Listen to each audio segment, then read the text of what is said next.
साथियों नमस्कार। आज एक इम्पॉर्टेंट टॉपिक पर हम चर्चा करेंगे। अक्सर फैमिली कोर्ट मैटर्स में ये देखा जाता है कि जब भी हस्बैंड और वाइफ अपने डिस्प्यूट को रिजॉल्व करते हैं और वाइफ ये कहती है कि मुझे मेंटेनेंस नहीं चाहिए, तो अक्सर हम लोग क्या करते हैं कि म्यूचुअल डिवोर्स पिटीशन में एक पैरा ऐड करते हैं। उस पैरा में ये लिखते हैं कि पत्नी या प्रार्थिया अपने मेंटेनेंस के अधिकार को रद्द करती है और मेंटेनेंस किसी भी रूप में क्लेम नहीं करेगी। साथियों, उसके बाद अक्सर ऐसा देखा गया है कि वही महिला अपने हस्बैंड पर दोबारा क्लेम करती है मेंटेनेंस का और हस्बैंड के राइट को अफेक्ट करती है। तो साथियों, ऐसी बात लिखाते समय हमें क्या ध्यान में रखना है कि दोबारा क्लेम जर्मिनेट ना हो। और अक्सर ऐसी क्या गलती हम ऐसे मामलों में करते हैं जिसका ध्यान अगर रखा जाए तो भविष्य में आने वाली समस्या को जल्द ही खत्म किया जा सकता है और पूर्ण रूप से इसे जीरो भी हम कर सकते हैं।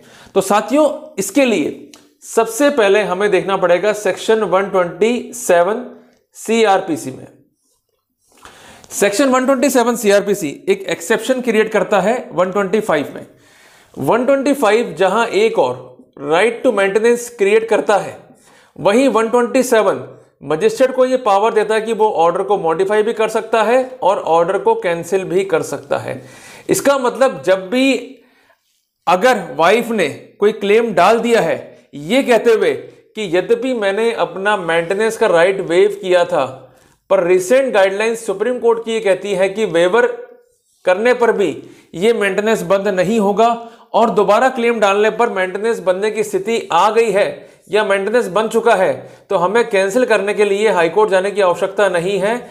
मजिस्ट्रेट के पास या फैमिली कोर्ट जज के पास जाकर जिसके द्वारा ऑर्डर पास किया गया है, हम इजीली रेमेडी जो है वो प्राप्त कर सकते हैं। जिसके लिए हमें सबसे पहले 127 का एक इंपॉर्टेंट प्रोविजो जो है देखना पड़ेगा।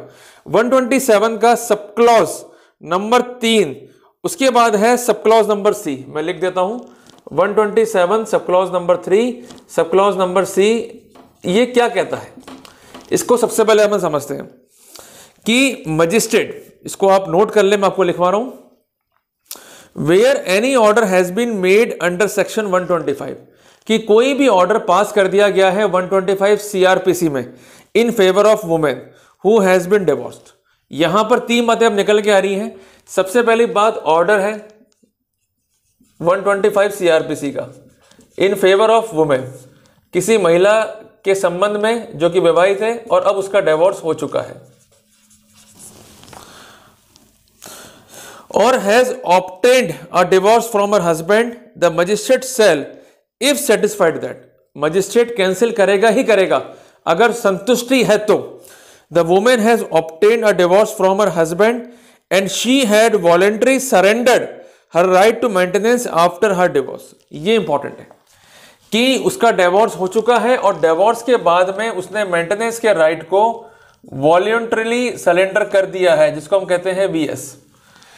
अब गलती क्या होती है हम लोगों से कि जब भी हम mutual divorce petition 13B Hindu marriage act या अन्य किसी सक्षम विधि में जो हमारे पर एप्लीकेबल है उसके तहत पेश करते हैं, तो उसी में एक पैरा जो है हम लिखाना पसंद करते हैं कि मैं अपने मेंटेनेंस के राइट को वेव करती हूं या खत्म करती हूं। ऐसा करने की बजाय आपको डिवोर्स की डिक्री होते समय अलग से लिखा पढ़ी करनी है और उस लिखा पढ़ी को कोर्ट में जमा करा देना है। उसमें क्या लिखना है कि मेरा डिवोर्स हो चुका है जो कि फला फला डिक्री के अनुसार हुआ है, और इस डिक्री के बाद मैं वॉलंटरी अपने राइट को सरेंडर करती हूं, अपने राइट को खत्म करती हूं।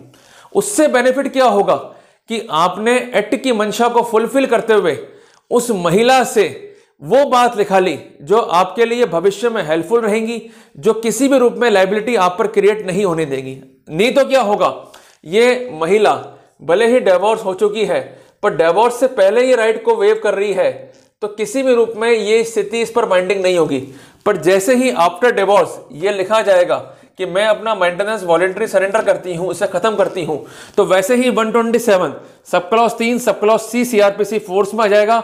भविष्य में आपकी अर्निंग कितनी भी हो, ये आप पर कोई भी क्लेम नहीं कर पाएगी, और क्लेम करती भी है तो ऐसा ऑर्डर नहीं होगा, और ऑर्डर हो भी गया है तो it is liable to be cancelled. और यही भाषा जो है 127 sub clause 3 sub clause C CrPC की है, जो स्पष्ट कहती है कि महिला का डिवोर्स हो गया है, वो कंडीशन फुलफिल हो गई और डिवोर्स के बाद उसने अपने मेंटेनेंस के राइट को सरेंडर कर दिया है, तो उस पर्सपेक्टिव में ऐसा ऑर्डर अगर कर भी दिया गया है तो उसे कैंसिल किया जाएगा। तो साथियों, जानकारी भले ही छोटी है पर जानकारी इसलिए इंपॉर्टेंट है कि जब भी इस तरह की परेशानियां होती है तो हम लोग सीधा भागते हैं हाई कोर्ट।